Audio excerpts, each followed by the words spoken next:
सो इसके अंदर हमारे पास प्रोजेक्ट हमारा है मंडे ऑनलाइन हमारा है।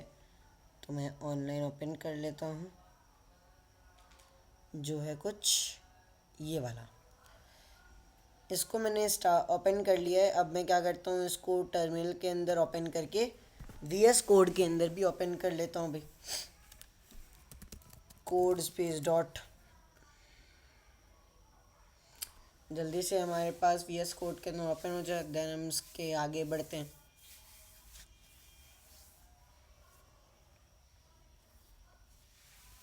ओके भाई, अब जो है हम क्या कर रहे हैं, अब यहाँ पर हम अच्छा फेच एपीआईज हमें देखना है ना। आज हमारा टॉपिक जो है वो है fetch APIs.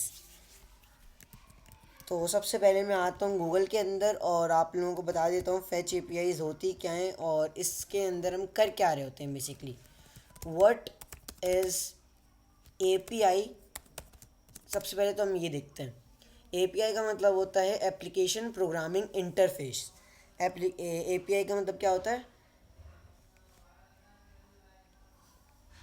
Hello. Application programming interface. Okay, तो एप्लीकेशन प्रोग्रामिंग इंटरफेस ये जो चीज़ है, ये क्या है हमारे पास, ये एक एपीआई है जो समझ लें प्रोटोकॉल होता है। मैं समझाता हूँ। देखिए, आपके पास बहुत सारे यूआरएल आप लोगों ने देखे होंगे, जैसे youtube.com, ये आपका है youtube.com। उसके बाद facebook.com, ये एक प्रोटोकॉल है। अब इसी तरीके से हमारे पास होते हैं बहुत सारे जैसे कि मैं आप लोगों को बताऊँ, जेसन प्लेस होल्डर एक वेबसाइट है। जेसन प्लेस होल्डर, इसके अंदर आते हैं हम। इसके ये हमें बहुत फ्री एपीआईज देता है। तो मैं आप लोगों को दिखाता हूँ free APIs, free fake APIs. तो आप लोग देखेंगे ना, तो एपीआईज का यूआरएल भी कुछ इस तरीके से होता है। देखें, जेसन प्ले कहाँ गया, Jason place holder dot Taipei code dot com. इसका मतलब क्या है भाई? इसका मतलब ये है कि ये एक प्रोटोकॉल पे चलता है जो आपको डिफरेंट डिफरेंट आउटपुट शो करवा रहा होता है। अगर मैं इस लिंक पर एंटर करूँगा तो ये मुझे एक न्यू डाटा रिटर्न में देता है। एक न्यू डाटा रिटर्न में क्या दे रहा है, एक ऑब्जेक्ट दे रहा है जिसके अंदर यूज़र आईडी है 1 है, आईडी है 1, टाइटल है। बेसिकली एपीआई क्या होता है, एपीआई एक यूआरएल होता है जिस पर आप हिट करोगे तो वो आपको रिस्पॉन्स में एक डाटा देगा। जैसे हम लोगों ने अभी किया, हम लोगों ने इस यूआरएल पर हिट किया, इसने हमें डाटा दिया। मैं इसका यूआरएल चेंज करके हिट करूँगा, ये मुझे दूसरा डाटा देगा। मैं इसका यूआरएल चेंज करके हिट करूँगा, ये मुझे तीसरा डाटा देगा। मैं जो भी एपीआई लिखूँगा देन इस पर हिट करूँगा, ये मुझे as a response different output देगा on the basis of URL. सही है। अब यहाँ पर ये जो यूआरएल है ना, इसको कहते हैं एपीआई। बात समझ आ गई आप लोगों को?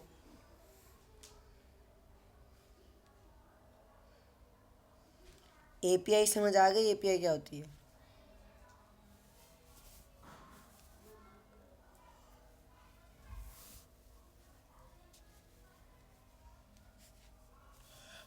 भाई समझ आ गया एपीआई क्या होता है? मेरी बात आप लोगों तक पहुंच रही है? हेलो। यस। ओके, तो आप लोगों को ये समझ आ गया एपीआई एक क्या कहते हैं, लिंक होती है। सही है, लिंक हमारे पास होती है जिस पर हम हिट करते हैं यानी रिक्वेस्ट करते हैं, तो वो हमें एज अ रिस्पॉन्स कोई ना कोई मैसेज या कोई ना कोई डाटा सेंड कर रहा होता है, जैसा अभी इसने हमें किया।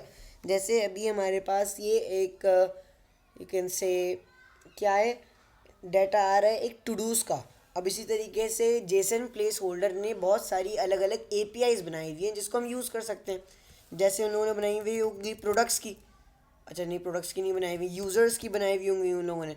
ये देखें, अलग अलग यूज़र्स के लिए उन लोगों ने डाटा बनाया हुआ है। अब उन लोगों ने और भी बहुत सारी चीज़ों के लिए बनाया हुआ होगा, like you can see here slash albums comments. तो मैं यहाँ पर क्या कर सकता हूँ, मैं यहाँ पर कमेंट्स लिख सकता हूँ। मैंने यहाँ पर कमेंट्स लिखा तो कमेंट्स के हमारे पास डाटा शो हो रहे हैं। यहाँ पर हमारे पास एल्बम्स है, मैं एल्बम्स में जाता हूँ, एल्बम्स हम देख लेते हैं भाई। ये रहा एल्बम। अब मैं यहाँ पर आता हूँ और देखता हूँ पोस्ट। ये बहुत सारी एपीआई के एंड पॉइंट्स हैं। इसको मैं जो चेंज कर रहा हूँ ना स्लैश के बाद, सबको दिख रहा है यहाँ पर मैं स्लैश के बाद जो चेंज कर रहा हूँ, जैसे मैं लिख रहा हूँ एल्बम्स, मैं यहाँ पर लिख रहा हूँ यू कैन से कमेंट्स, मैं यहाँ पर लिख रहा हूँ यूज़र्स, मैं यहाँ पर लिख रहा हूँ टू डूज़, मैं यहाँ पर जो भी लिख रहा हूँ ये हमारे पास क्या है, इट इज़ एंड पॉइंट। ये क्या है हमारे पास, एक एंड पॉइंट है जो हमें आउटपुट शो करता है, मतलब कि एज अ रिस्पॉन्स कोई डाटा ला कर देता है, जैसे अभी इसने हमें ला कर दिया। सो ये जो डाटा आता है ना, ये डाटा होता है फ्रॉम द बैक एंड, यानी जो आपकी सर्वर साइड रेंडरिंग होती है, सर्वर साइड चीज़ें होती हैं, वहाँ से हमें ये ला कर दे रहा होता है। तो ये इसकी ज़रूरत होती है हमें फ्रंट एंड के अंदर डाटा शो करवाने के लिए। ज़्यादातर डाटा सारा बैक एंड से आ रहा होता है एपीआईज़ के थ्रू। सही है। मैं आप लोगों को एक एक्सकेरी ड्रॉ उस वक्त खुला नहीं तब खुल गया वहाँ। अब यहाँ पर देखिए, अच्छा प्रोमिसेस था लेकिन हम फैच एपीआईज़ पहले देख लेते हैं, प्रोमिसेस भी इसी के अंदर आ जाएगा। मैं यहाँ पर कह रहा हूँ कि एक होता है फ्रंट एंड, आप लोगों को पता ही है फ्रंट एंड के बारे में, पता है ना फ्रंट एंड क्या होता है, HTML CSS जावास्क्रिप्ट, जिसके अंदर हमारा आउटपुट शो हो रहा होता है। ओके, एक हमारे पास होता है हमारा बैक एंड होता है। अब बैक एंड हमारे पास क्या होता है, बैक एंड हमारे सारे डाटा को हैंडल कर रहा होता है। डाटा लाइक अगर हम डाटा सेव करवा रहे हैं यूज़र्स का तो it will handle users data. सही है। अगर हम हैंडल करवा रहे हैं प्रोडक्ट्स डाटा तो ये प्रोडक्ट का डाटा हैंडल करेगा। डिफरेंट डाटा को बैक एंड हमारा हैंडल कर रहा होता है, और फ्रंट एंड का काम होता है उसे शो करवाना। बैक एंड का काम होता है वो सारा डाटा फ्रंट एंड को देना। यहाँ तक बात समझ आ रही है? जी भाई। तो अब हम बैकएंड से फ्रंट एंड में डाटा कैसे सेंड करें?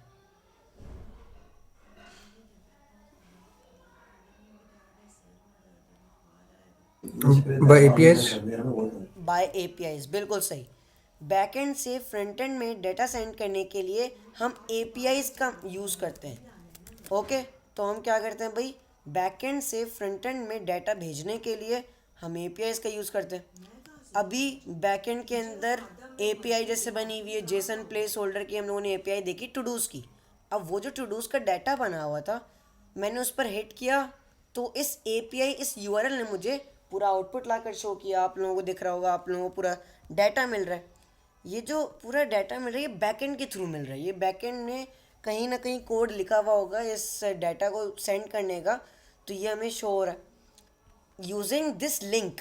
ये जो लिंक है ना, ये लिंक है यूआरएल, और यूआरएल क्या है, एपीआई, जो हमें बैकएंड से फ्रंट एंड में डाटा लाने से मदद कर रही है। बात समझ आ रही है?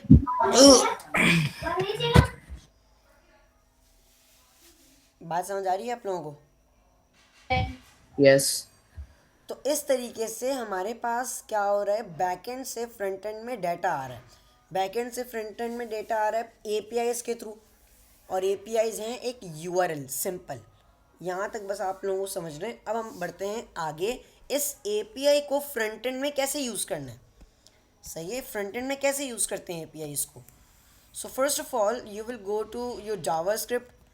अब सबसे पहले अगर मैं आप लोगों को बताऊं, जो समझ लें जावास्क्रिप्ट के बिल्कुल शुरू में यूज़ होता था, या फंडामेंटल्स कह लें, या हाँ जावास्क्रिप्ट के शुरू में यूज़ होता था, जिसको हम कहते हैं एक्सएमएल HTTP रिक्वेस्ट। ये हम यूज़ करते थे जावास्क्रिप्ट के अंदर कोई भी रिक्वेस्ट को, कोई भी एपीआई से डाटा मांगने के लिए। ये हमारे पास कोड यूज़ होता था पहले, ये पहले की बात बता रहा हूँ मैं, बहुत पहले यूज़ होता था ये। इसका कोड याद करने की भी ज़रूरत नहीं और पढ़ने की भी ज़रूरत नहीं, बस मैं आप लोगों को दिखाता हूँ करता कैसे काम है ये। देखें भाई, इसके अंदर मैं डालूँगा इसका लिंक, और फिर ये सेंड करेगा। डॉक्यूमेंट के अंदर में शो, इसका रिस्पॉन्स शो करवाने कंसोल के अंदर, डॉक्यूमेंट के अंदर नहीं करवाना। हम क्या करेंगे, यहाँ पर लिखेंगे console.log। सही है भाई, इसका रिस्पॉन्स आ जाएगा। अब यहाँ पर हमारे पास क्या है, अब यहाँ पर इसका आउटपुट शो हो रहा होगा। गो लाइव मैं करूँगा तो फिर ये जावास्क्रिप्ट का आउटपुट हमें शो करेगा। तो चेक करते हैं कि इसका आउटपुट भी शो हो रहा है कि नहीं।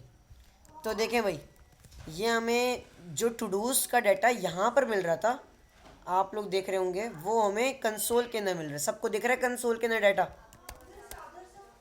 Yes.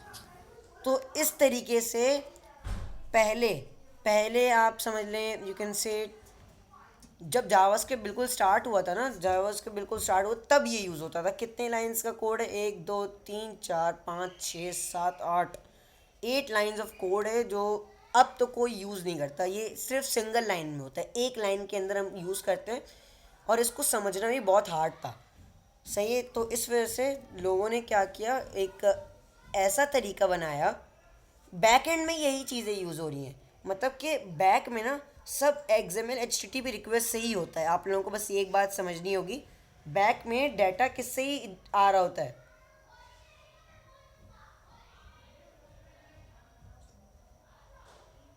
किससे आ रहा होता है डाटा?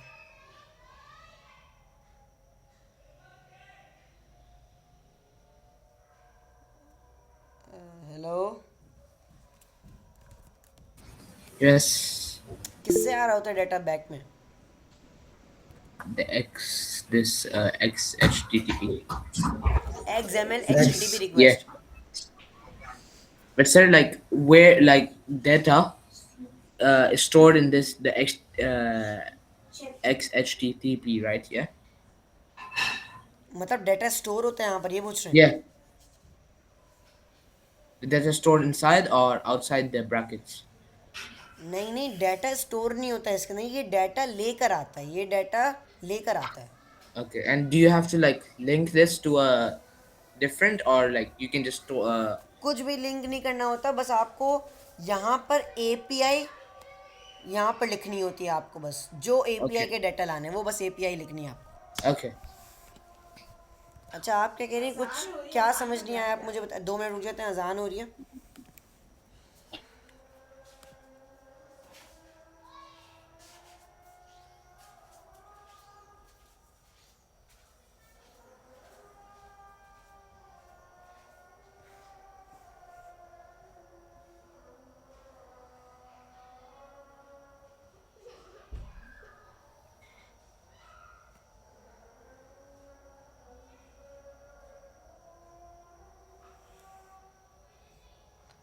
अल्लाहु ला इलाहा इल्ला हुवल हय्युल क़य्यूम ला तअख़ुज़ुहु सिनतुन वला नौम लहु मा फ़िस समावाति व मा फ़िल अर्ज़ि मन ज़ल लज़ी यशफ़अु इंदहु इल्ला बिइज़निही यअलमु मा बैना अयदीहिम व मा ख़ल्फ़हुम व ला युहीतूना बिशैइन मिन इल्मिही इल्ला बिमा शअ।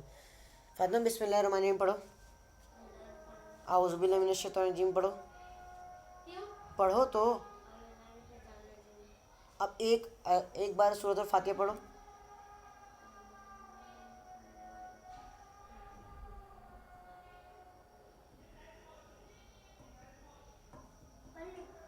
अब वज़ू करो, एक बार से वज़ू कर लो, फिर उसके बाद बताता हूँ।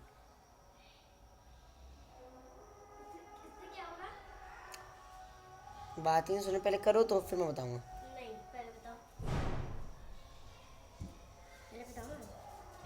उसको मैं गई हूँ पकड़ने, तो वो कूद के भागा और ये यहाँ उछल लिया, ऐसे उछली है।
ओके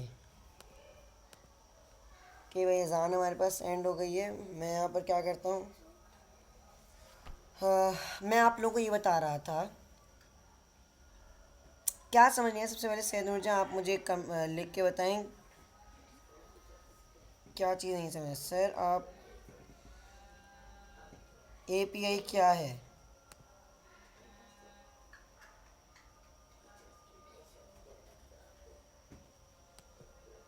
हारिस आपको समझ आया एपीआई क्या है? Yes. तो आप मुझे बता सकते हैं एपीआई क्या है? It fetches data from the backend and sends it to the front end. The backend can store all of the data, like the user's information. समझ आया सैयद नूरजहां? बैकएंड से डाटा ना फ्रंट एंड में लाने के लिए एपीआई यूज़ किया जाता है।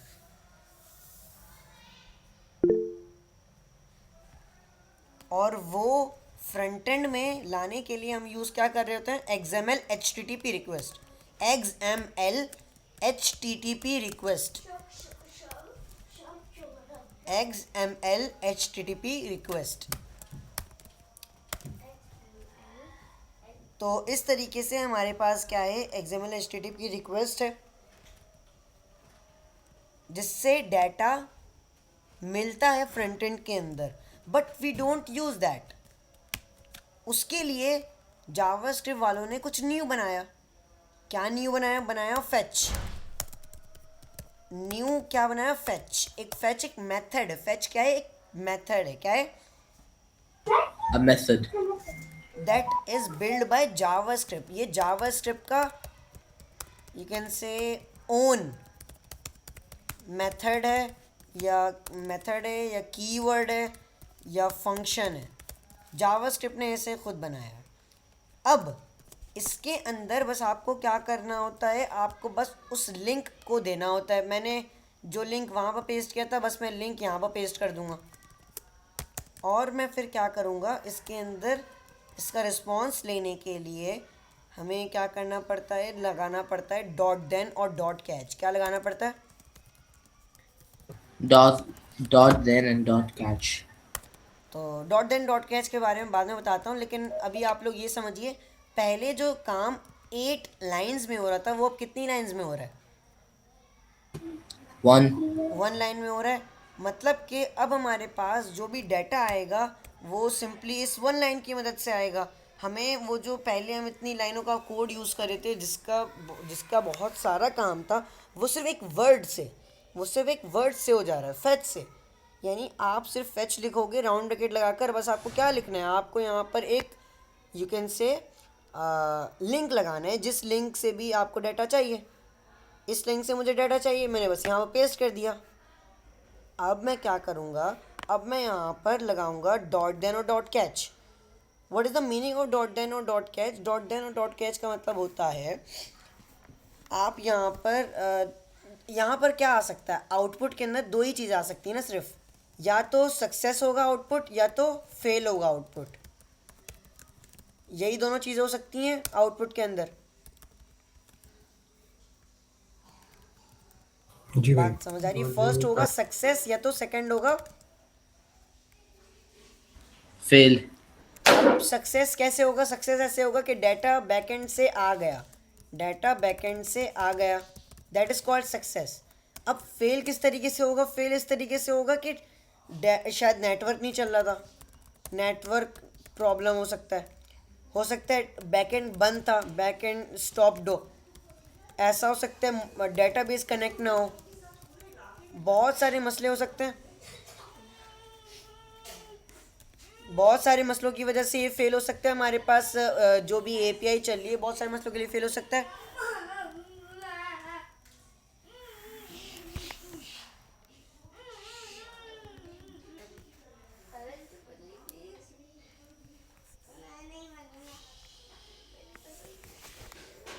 बात समझ आ गई आप लोगों को?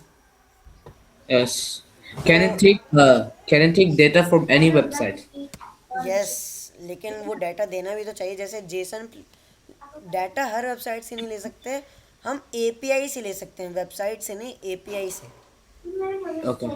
तो एपीआई क्या है? एपीआई जैसे यहाँ पर मैंने बताया ना, एक यूआरएल होता है जो आपको एक डाटा दे रहा होता है। जैसे जेसन प्लेस होल्डर ने एक यूआरएल बनाया हुआ है जो हमें डाटा दे रहा है। अब आप भी बना सकते हो, लेकिन वो है टॉपिक अलग, वो है जावा बैकएंड का टॉपिक। Okay. लेकिन जब आप कहीं कंपनी में काम करते हो ना, तो वो आपको बैकएंड डेवलपर से, जो दूसरा डेवलपर होता है, उससे लिंक सेंड करवाते हैं। मतलब कि Okay. आपके पास लिंक आ जाता है, आपका बैकएंड का काम नहीं होता फ्रंट एंड में अगर आप जा रहे हैं तो। Okay. सो ये हमारे पास है। सक्सेस अगर आता है तो फिर हम यूज़ करते हैं देन। सक्सेस आता है तो हम क्या यूज़ करते हैं? Then और एरर आता है यानी Catch. फेल होता है तो हम क्या यूज़ करते हैं? Catch. कैच। बिल्कुल सही। तो ये दोनों हमारे पास चीज़ें यूज़ होती हैं फॉर गेटिंग टू थिंग्स, या तो सक्सेस या तो फेलियर। दोनों चीज़ों के लिए मतलब कि दो चीज़ों के लिए, फेलियर और सक्सेस के लिए दैट डॉट देन और डॉट कैच यूज़ होता है। बात समझ आ गई?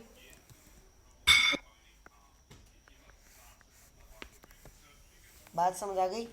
Yes. अब यहाँ पर जो है हमारे पास फेच के अंदर मैं इसको कैसे इम्प्लीमेंट करूँगा, इसके अंदर कोड कैसे लिखेंगे डॉट देन डॉट कैच का। उसके लिए सिंपली आपको फेच के बाद डॉट देन लिखना है। सही है, डॉट देन मैंने लिखा, और डॉट देन के अंदर हमें क्या करना पड़ेगा, अभी कुछ नहीं करते। उसके बाद मैं डॉट देन के बाद लिखूँगा डॉट कैच, इस तरीके से। अब यहाँ पर हमारे पास क्या है, डॉट देन के अंदर हमारे पास क्या आएगा, सक्सेस। डॉट कैच के अंदर आएगा फेलियर। मैं यहाँ पर अगर कंसोल डॉट लॉग लिखता हूँ सक्सेस, और मैं डॉट कैच के अंदर लिखता हूँ फेलियर, लेट्स सी क्या होता है। क्या आ रहा है हमारे पास? Both of them are success. Success, क्योंकि हमारे पास डाटा आ चुका है। Yeah. लेकिन अब वो डाटा जो आया है मुझे वो चेक करना है। मुझे क्या चेक करना है अभी? The data. तो वो डाटा लाने के लिए हमें अलग से क्या करना पड़ता है, मैं आप लोगों को बताता हूँ। अभी तक की बात समझ आ गई ना? सॉरी, सक्सेस सक्सेस नहीं, फेलियर। अच्छा, सक्सेस फेलियर हमारे पास आ रहा है, मुझे फंक्शन लगाने पड़ेंगे। तो हमें यहाँ पर क्या करना होगा, डॉट देन के अंदर हम लगाएंगे फंक्शन। फंक्शन लगाएंगे, मैंने यहाँ पर लगाया राउंड ब्रैकेट, एंड फिर हम लोग क्या लगाएंगे यहाँ पर, एरो एंड ब्रैकेट्स, इस तरीके से। बात समझ आ रही है आप लोगों को? Yes.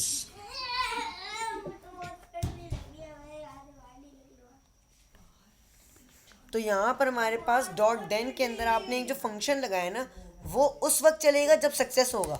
मैं यहाँ पर अब लिखता हूँ कंसोल डॉट लॉग सक्सेस। फिर मैं कैच के अंदर आता हूँ और कैच के अंदर फंक्शन बनाता हूँ। कैच के अंदर वाला फंक्शन कब चलेगा, जब होगा फेलियर। सही है। अब आप लोग देखेंगे कि सिर्फ सक्सेस आ रहा होगा। लेट्स सी क्या आ रहा है सिर्फ। Success. मतलब कि हमारा डाटा आ चुका है। डॉट देन के अंदर हमारा समझ लें कोड गया है, हमारा कोड डॉट देन के अंदर गया है। अब मैं चेक करता हूँ, हमारा इंटरनेट बंद करके चेक करता हूँ। मैं नेटवर्क में आता हूँ और फास्ट जी से ऑफलाइन कर देता हूँ। तो क्या हुआ, हमारा नेट बंद हो गया। रिफ़्रेश करते हैं। अच्छा, नेट बंद हो गया तो चलेगा भी नहीं। हम क्या करते हैं, अच्छा फिर स्लो करने का फ़ायदा नहीं है, हमें तो डाटा लाना ही नहीं है। हम क्या करते हैं भाई, स्लो 4G करते हैं। स्लो 4G लेकिन देखिए देर से सक्सेस आया, लेकिन सक्सेस आ गया। अगर हमें फेलियर करवाना है तो हाँ, हम क्या करते हैं, यूआरएल में ही कुछ अनशन लिख देते हैं, गलत लिख देते हैं। मैं यहाँ पर कुछ भी लिख देता हूँ, मैंने चीज़ें हटा ही दी। रिफ्रेश करता हूँ, क्या हुआ, फेलियर आ गया, डॉट कैच में चली गई है। Yes.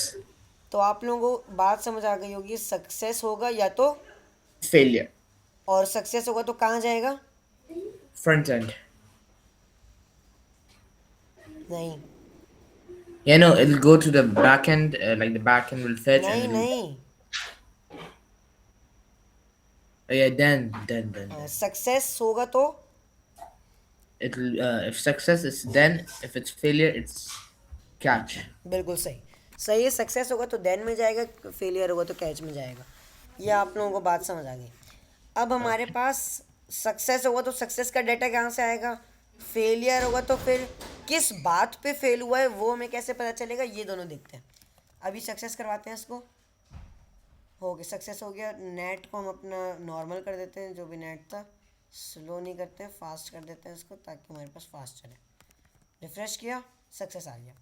अब सक्सेस का जो डाटा है ना, वो आता है इस फंक्शन के राउंड ब्रैकेट्स में। इसके अंदर मैं लिखूंगा डाटा, क्या लिखूंगा? Data. और फिर उस डाटा को कंसोल करवाऊंगा ना, तो आप लोगों को दिख जाएगा डाटा। ये देखें, ये आ रहा है रिस्पॉन्स। तो आप देखते हैं भाई, ये आ गया आपका पूरा डाटा। बात समझ आ गई? क्लियर हो गई बात? Yes. अब हमारे पास एरर लाने के लिए वही कैच के अंदर जो राउंड ब्रैकेट है ना, उसके अंदर आप लिख दोगे एरर। तो आप उस एरर को कंसोल करवा लो, जो भी एरर आएगा वो आपको पता चल जाएगा। मैंने वही क्या कर दिया, यूआरएल के अंदर गलत चीज़ें लिख दी हैं, हटा दिया। सही है, तो फिर क्या आ रहा है? Failed to fetch type error. तो ये हमें बता दे रहा है कि आपने टाइप एरर किया है, आपने गलत चीज़ें लिख दी हैं। So that's how we can get errors, that's how we can get the data of success. बात समझ आ गई? Yes. अब मैं अगर आप लोगों को डाटा दिखाऊंगा ना, लेट्स सी, अगर मैं आपको डाटा दिखाऊंगा ना, जो डाटा आ रहा है इसके अंदर कहीं भी ये डाटा दिख रहा है? ये जो पूरा आना चाहिए था, No. ये आना तो It ये isn't चाहिए था ना, there. यहाँ पर कहीं दिख रहा है वो? No. मतलब कि अभी ये जो डाटा है ये रीडेबल फॉर्मेट में नहीं है। ये किस फॉर्मेट में नहीं है? Readable. रीडेबल। तो उसके लिए हमें यहाँ पर लिखना पड़ता है डाटा डॉट जेसन, और फिर इसको हमें करना पड़ता है एक अलग से वेरिएबल के अंदर। ये इतना काम करना पड़ता है हमें, ये आपको करना ही पड़ेगा हर बार। डाटा टू इक्वल्स टू, सही है। और इसके लिए हमें वेट भी लगाना पड़ता है इसमें, तो लेकिन चेक कर लेते हैं।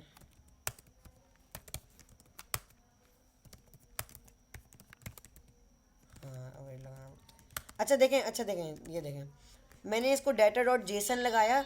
डाटा डॉट जेसन क्या करता है ना, डाटा डॉट जेसन वो जो रीडेबल फॉर्मेट नहीं था, मतलब नॉन रीडेबल था ना वो, अब वो उसको रीडेबल फॉर्मेट में कन्वर्ट करता है जेसन। बात समझ आ गई?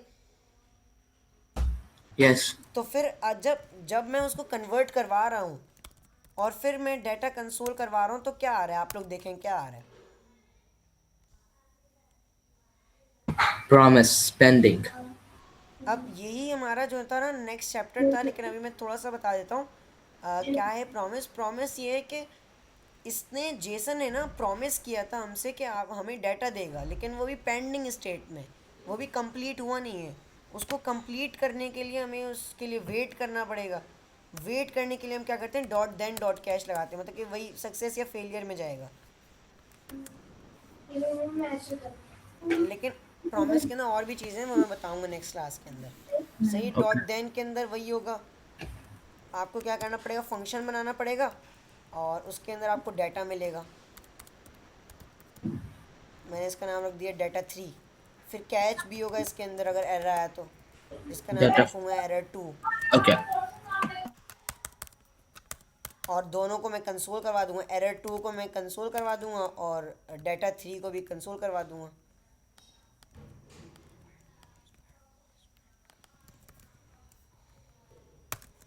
डाटा 3 अब चेक करते हैं भाई, ये देखें आ गया वो वाला डाटा पूरा, दिख रहा है? Yes. It's also given in lines. Yup, बात समझ आ गई? Yes. लेकिन अब आप बोलेंगे ये तो बहुत लंबा काम हो गया। ये जावा स्क्रिप्ट के अंदर नेटिव यूज़ होता है, लेकिन हम इसको भी यूज़ नहीं करते क्योंकि ये जावा स्क्रिप्ट का बहुत लंबा तरीका है। अभी आप बोलेंगे ये तो 8 लाइन से ज़्यादा लाइन में हो रहा है ना? Yes. Yes. लेकिन अब इसको हम समझ लें और कम लाइन में कर सकते हैं। हम कैसे यूज़ करेंगे इसको कम लाइन में? एक्सियोस की मदद से। किसकी मदद से? Axios. तो इसकी मदद से हम कर रहे होते हैं काम, लेकिन ये नेक्स्ट क्लास में मैं बताऊंगा। जब तक के लिए आप लोगों को इसका यूज़ करना पड़ेगा, इसका आप लोग यूज़ करें और Sir, could इसकी you send a मदद। screenshot? हाँ, आप स्क्रीनशॉट ले लें। वैसे एक कोड सेंड कर रहा हूँ मैं।